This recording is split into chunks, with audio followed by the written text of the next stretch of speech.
আসসালামু আলাইকুম। Study time এসটিতে তোমাদের সবাইকে স্বাগতম। আজকে আমি আলোচনা করব রাইট ফর্ম অফ ভার্ব নিয়ে। এটা হচ্ছে কি পার্ট 3। ইংলিশ গ্রামারে অনেক ইম্পর্ট্যান্ট একটা গ্রামাটিক্যাল হচ্ছে কি রাইট ফর্ম অফ ভার্ব।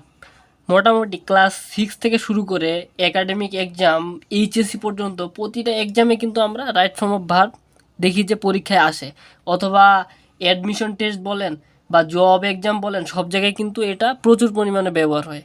মূলত ইংলিশ গ্রামারে নিজেকে বস বানাতে হলে অবশ্যই কিন্তু রাইট ফর্ম অফ ভার্ব সম্পর্কে তোমাকে 100% জানতে হবে। এই গ্রামাটিক্যালের সাধারণত যেগুলো রুলস আছে, যেহেতু একটা ভিডিওতে আলোচনা করা সম্ভব নয়, তাই আমি পার্ট বাই পার্ট আলোচনা করার চেষ্টা করেছি। এটা হচ্ছে কি পার্ট 3। এর আগে অলরেডি আমি 2টা পার্ট আপলোড করেছি, যেখানে আমি কি টোটাল 18টা রুলস নিয়ে আলোচনা করেছি। তোমরা যারা এখনও আমার আগের লেকচারগুলো দেখোনি, ডিসক্রিপশন বক্সে লিঙ্ক দেওয়া আছে, সেখান থেকে দেখে আসতে পারো। তাহলে তোমাদের এই পার্টটি বুঝতে খুবই সুবিধা হবে। ক্লাসটি শুরু করার পূর্বেই তোমাদের সবার কাছে আমার একটা রিকোয়েস্ট, তোমরা যারা এখনও আমার এই ছোট্ট channel study time ST subscribe করোনি, অবশ্যই সাবস্ক্রাইব করে দিবা। তাহলে এখন আমি সরাসরি চলে যাব কি 19 নাম্বার রুলসে। আমি আগেই বলেছি যে এর আগের 18টা রুলস আমি এর আগের 2টা পার্টে আলোচনা করেছি। আজকের এই পার্টেও আমি কি 9টা রুলস আলোচনা করব। টোটাল আমি 4টা পার্টে সবগুলো রুলস খুব ইজিলি ব্যাখ্যা করার চেষ্টা করব এবং প্রচুর পরিমাণে এক্সাম্পলের সাহায্যে। তো 19 নাম্বার রুলসটা হচ্ছে, কোনো সেন্টেন্সে যদি অ্যাজ দো অথবা অ্যাজ ইফ অথবা উইশ এই 3টা কনজাংশন ওয়ার্ড থাকে এবং দুই পাশে 2টা সেন্টেন্স থাকে, তাহলে এই কনজাংশন ওয়ার্ডগুলোর পরে সাধারণত যেটা বি ভার্ব থাকবে, ওই বি ভার্বটা কি ওয়ার হয়ে যাবে। এক কথায় অ্যাজ দো অ্যাজ ইফ উইশের পর সর্বদাই কি বি ভার্বের জায়গায় ওয়ার বসে। এখন এক্সাম্পলের সাহায্যে বিষয়টি আমরা ক্লিয়ার হওয়ার চেষ্টা করব। এক্সাম্পল হিসেবে আমি যদি বলি, he speaks as though he war the boss. এই সেন্টেন্সটির বাংলা অর্থ হচ্ছে যে সে এমনভাবে কথা বলতেছে যেন সেই বস। তাহলে এখানে যদি আমরা লক্ষ্য করি কি, এই যে অ্যাজ দো ব্যবহার হয়েছে এবং দুই পাশে 2টা সেন্টেন্স আছে, তার মধ্যে কি পরের সেন্টেন্সটাতে হি হচ্ছে কি সাবজেক্ট এবং ভার্বের জায়গায় এখানে বি ভার্বটা কি ওয়ার হয়ে গেছে। আরেকটা এক্সাম্পল যদি আমরা লক্ষ্য করি, he talks as if he were a leader. সাধারণত এই অ্যাজ দো অ্যাজ ইফের বাংলা অর্থ হচ্ছে কি যেন। তাহলে বাক্যটার অর্থ দাঁড়ায় সে এমনভাবে কথা বলতেছে যেন সে নেতা।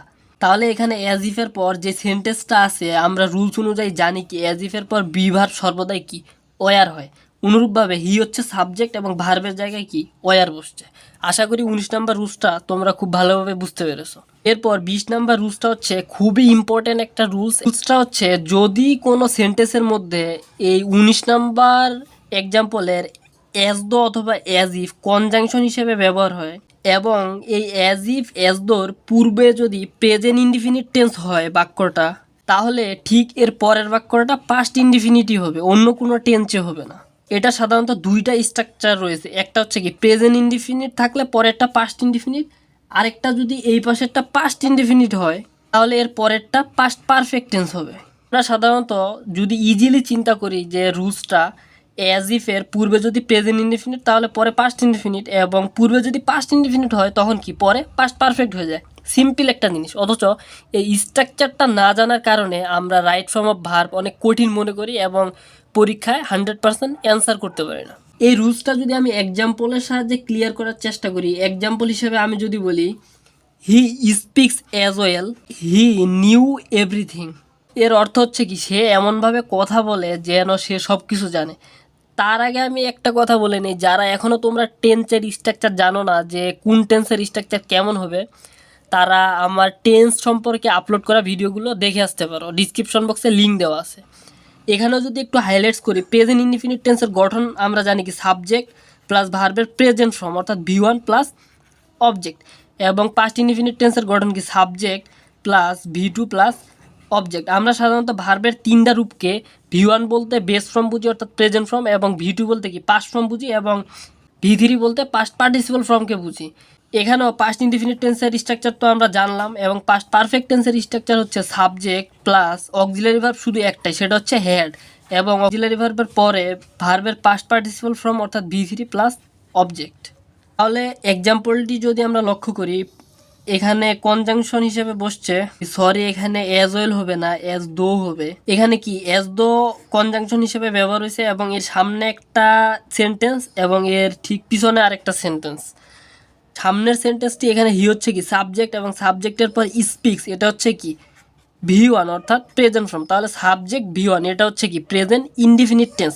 তাহলে যেহেতু এটা প্রেজেন্ট ইনডিফিনিট টেন্স তাহলে এর পরেরটা আমরা দেখি এখানে হি হচ্ছে কি সাবজেক্ট এবং নিউ হচ্ছে ভি2 অর্থাৎ ভার্বের পাস্ট ফর্ম যেটা নো এর পাস্ট ফর্ম এবং এভরিথিং হচ্ছে কি অবজেক্ট। তাহলে এটা হচ্ছে কি পাস্ট ইনডিফিনিট টেন্সের গঠন। তাহলে অ্যাজ দো এর পূর্বে আমরা দেখলাম কি প্রেজেন্ট ইনডিফিনিট এবং ঠিক পরে পাস্ট ইনডিফিনিট। আবার যদি বলি she possessed as though I had not spoken, এই বাক্যটি যদি আমরা লক্ষ্য করি এর অর্থ হচ্ছে সে এমনভাবে কথা বলতে লাগলো যেন আমি কথাই বলিনি। তাহলে এখানে কি অ্যাজ দো ব্যবহার হচ্ছে কনজাংশন হিসেবে এবং অ্যাজ দো এর পূর্বে সি হচ্ছে কি সাবজেক্ট এবং পোসেসড হচ্ছে কি ভি2, এটা তাহলে কি পাস্ট ইনডিফিনিট টেন্স। যেহেতু এটা কি পাস্ট ইনডিফিনিট টেন্স তাহলে এর পরেরটা আমরা দেখি এখানে আই হচ্ছে কি সাবজেক্ট এবং অক্সিলারি ভার্ব কি হ্যাড বসছে, তারপর কি ভার্বের ভি3 বসছে অর্থাৎ স্পোকের ভি3 হচ্ছে কি স্পোকেন। তাহলে সাবজেক্ট হ্যাড ভি3 এটা কি পাস্ট পারফেক্ট টেন্স। তাহলে অ্যাজ দো এর পূর্বে হচ্ছে কি পাস্ট ইনডিফিনিট এবং পরে হচ্ছে কি পাস্ট পারফেক্ট। এরপর 21 নম্বর রুলস হচ্ছে, এই রুলসটা কিন্তু আমি সাবজেক্ট ভার্ব এগ্রিমেন্টের ক্লাসে আলোচনা করেছি, তবুও যারা অনেকে আছে তোমরা আমার এর আগের ওই ক্লাসগুলো দেখোনি তাই বোঝার সুবিধার্থে এখানেও আলোচনা করতেছি। সেটা হচ্ছে কোনো সেন্টেন্সে যদি এভরি ইচ অথবা ওয়ান অফ থাকে তাহলে ভার্ব অবশ্যই কি সিঙ্গুলার হবে। এক্সাম্পল হিসেবে আমি যদি বলি each student is responsible for this, তাহলে এই বাক্যটিতে আমরা যদি লক্ষ্য করি যে বাক্যটিতে কি ইচ আছে এবং ইচের পর সাবজেক্ট যেটাই থাকুক হোক সিঙ্গুলার হোক প্লুরাল ভার্ব সবসময় কি সিঙ্গুলারই বসবে, যেহেতু ইচ আছে তাই এখানে সিঙ্গুলার ভার্ব কি ইজ বসছে। আবার যদি বলি one of the boys was absent yesterday, এ বাক্যটির অর্থ হচ্ছে ছেলেদের মধ্যে একজন অনুপস্থিত ছিল গতকালকে। আমরা অনেকেই কিন্তু চিন্তা করি যে দ্য বয়ের সাথে কি এস যুক্ত আছে অর্থাৎ এটা মনে হয় প্লুরাল, তাহলে ভার্বটা অবশ্যই কি প্লুরালই হবে ছেলেগুলো, কিন্তু আসলে তা না। আমাদের সামনে লক্ষ্য রাখতে হবে যেখানে কি ওয়ান অফ দ্য আছে আর ওয়ান অফ দ্য থাকলে আমরা জানি কি ভার্ব অবশ্যই সিঙ্গুলার, সাবজেক্ট হোক সিঙ্গুলার বা প্লুরাল। তাহলে এখানে সিঙ্গুলার ভার্ব কি ওয়াজ বসছে। 22 নাম্বার রুলসটা হচ্ছে কোনো বাক্যে যদি মোডাল অক্সিলারি থাকে অর্থাৎ can could will would may might shall should এরকম আরও টোটাল কি 13টা মোডাল অক্সিলারিস আছে। এই সব মোডাল অক্সিলারিস যদি বাক্যের মধ্যে থাকে তাহলে এই মোডাল অক্সিলারিস ভার্বগুলোর পরে ভার্ব সবসময় কি ভি1 হয় অর্থাৎ ভার্বের বেস ফর্ম হয়, কখনো ভি2 বা ভি3 হবে না। আই ক্যান ডু দিস, তাহলে এই বাক্যে যদি লক্ষ্য করি আই হচ্ছে কি সাবজেক্ট এবং ক্যান হচ্ছে কি একটা মডাল অক্সিলারিস এবং মডাল অক্সিলারিসের পরে যে ভার্বটা আছে ডু অবশ্যই প্রেজেন্ট ফর্মে আছে ভি1 আছে। আবার যদি বলি he might go to Dhaka this week, এ বাক্যটিতেও যদি লক্ষ্য করি হি হচ্ছে কি সাবজেক্ট এবং মাইট হচ্ছে কি অক্সিলারি ভার্ব এবং অক্সিলারি ভার্বের পরে গো হচ্ছে কি প্রেজেন্ট ফর্মে ভি1 আছে। তাহলে 22 নাম্বার রুলস থেকে আমরা যেটা বুঝলাম যে মডাল অক্সিলারিজ ভার্ব যদি থাকে কোনো বাক্যের মধ্যে এগুলার পরে কখনোই বেস ফর্ম ছাড়া ভার্বের বাকি দুইটা রূপ ব্যবহার হবে না। এরপর 23 নাম্বার রুলসটাও খুব ইম্পর্টেন্ট। আমরা সাধারণত জানি কি am is are was were এই সমস্ত বি ভার্ব যদি কোনো সেন্টেন্সে থাকে তাহলে এগুলোর পরে অবশ্যই কি ভার্বের সাথে আইএনজি যুক্ত করতে হয় অর্থাৎ সাবজেক্ট প্লাস বি ভার্ব তারপর কি আইএনজি প্লাস অবজেক্ট, এগুলো হচ্ছে কি কন্টিনিউয়াস টেন্সের গঠন। কিন্তু এই বি ভার্বগুলো থাকার পর যদি ওই সেন্টেন্সটা যদি প্যাসিভ ভয়েসে থাকে তাহলে ভার্বটা তখন কিন্তু ভি3তে হয়ে যায়, কারণ ওই ভার্বটা কিন্তু নিজে নিজে কাজ করতে পারে না, ওই জন্যই কি ভি3 হয়ে যায় প্যাসিভ ভয়েসে যখন থাকে। এক্সাম্পল হিসেবে আমি যদি বলি the issue was forgotten about, বাক্যটিতে আমরা যদি লক্ষ্য করি যে এখানে বি ভার্ব ওয়াজ ব্যবহার হয়েছে কিন্তু যেহেতু কি সেন্টেন্সটা প্যাসিভ ভয়েসে আছে তাই ভার্বটা অবশ্যই কি ভি3 হয়েছে। আবার আরেকটা এক্সাম্পল যদি বলি the wallet was stolen, the ওয়ালেটের পর বি ভার্ব হচ্ছে কি ওয়াজ কিন্তু এরপর স্টোলেন হচ্ছে কি ভি3, কারণ স্টোলেন তো আর নিজে নিজে ওয়ালেটটা চুরি হয়ে যায়নি, অবশ্যই কি স্টোলেন কারো দ্বারা চুরি হয়েছে তাই এটা কি প্যাসিভ ভয়েসে আছে এবং বি ভার্বের পরও কি ভি3 হয়েছে। এরপর 25 নাম্বার রুলসটা হচ্ছে ইফ যুক্ত রুল, যেটা খুবই ইম্পর্টেন্ট। অর্থাৎ এই রুলসে ইফ প্লাস যদি প্রেজেন্ট ইনডিফিনিট হয় তাহলে এর পরেরটা কি ফিউচার ইনডিফিনিট হবে।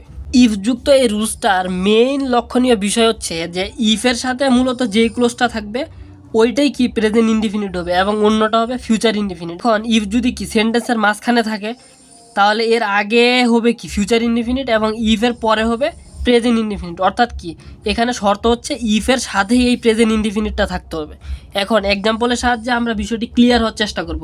এক্সাম্পল হিসেবে আমি যদি বলি if he works hard he will shine in life, বাক্যটির অর্থ হচ্ছে যে যদি সে কঠোর কাজ করে বা পরিশ্রম করে তাহলে সে কি তার জীবন আলোকিত করতে পারবে। এখন ইফ যুক্ত যেটা ক্লোজ আছে আমরা যদি লক্ষ্য করি যে ইফের পর হি হচ্ছে কি সাবজেক্ট এবং ওয়ার্ক হচ্ছে কি V1, তারপর হার্ড হচ্ছে অবজেক্ট, তাহলে এটা হচ্ছে কি প্রেজেন্ট ইনডিফিনিট। তাহলে ইফ প্লাস প্রেজেন্ট ইনডিফিনিট হলে এবং এর পরেরটা যদি লক্ষ্য করি হি হচ্ছে কি সাবজেক্ট এবং প্লাস কি অক্সিলারি ভার্ব হিসেবে উইল বসছে, উইলের সাথে সাইন হচ্ছে কি V1 ইন লাইফ, তাহলে এটা হচ্ছে কি ফিউচার ইনডিফিনিট টেন্সের স্ট্রাকচার।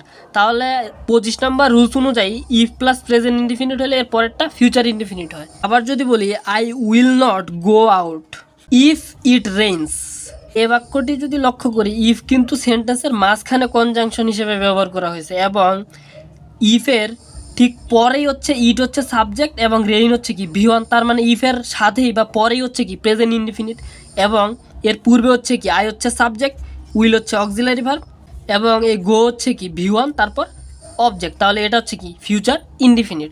তাহলে ঠিক ইফের সাথেই বসবে প্রেজেন্ট ইনডিফিনিট টেন্স এবং অন্যটা হবে ফিউচার ইনডিফিনিট।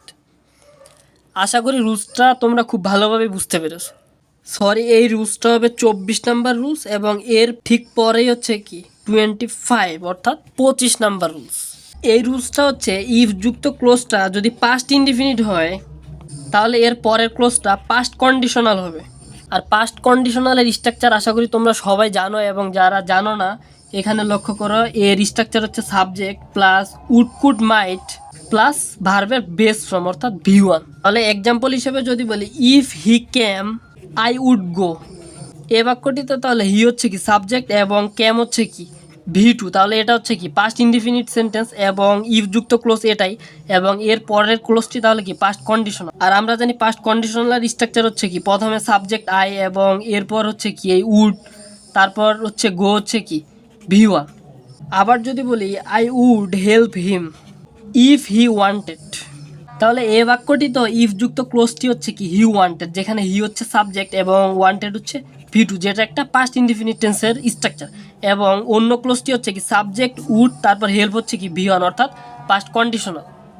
এরপর 27 নম্বর রুলসটি হচ্ছে যদি কোনো সেন্টেন্সের ইফ যুক্ত ক্লোজটি পাস্ট পারফেক্ট হয় অর্থাৎ ইফ প্লাস পাস্ট পারফেক্ট তাহলে এর পরের ক্লোজটি পারফেক্ট কন্ডিশনাল হয়। আর পারফেক্ট কন্ডিশনাল টেন্সের স্ট্রাকচার হচ্ছে subject plus would could might plus have plus V3।